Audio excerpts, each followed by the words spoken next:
Here is how to deactivate an account on Pinterest. When you open Pinterest, you are then going to come to your homepage.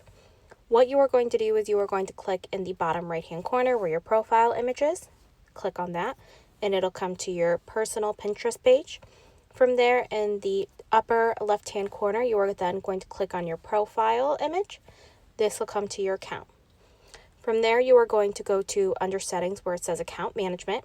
Click on that, and then click on deactivate and deletion. It'll say deactivate account.